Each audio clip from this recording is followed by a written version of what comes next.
ரகசியம் பேசிக்கிட்டோம், நாங்க 2 பேரும் காதல் வலை வீசிக்கிட்டோம். சிக்கனமா கண்ணாலும் முடிச்சுக்கிட்டோம், அதை சீர்திருத்த முறையில நடத்திவிட்டோம்.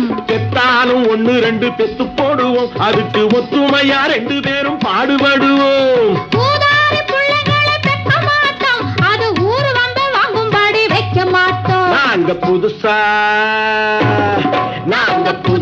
கட்டிக்கிட்ட ஜோடி தானுங்க, நல்ல பாட்டு படிக்கும் வாரம் பாடி தானுங்க.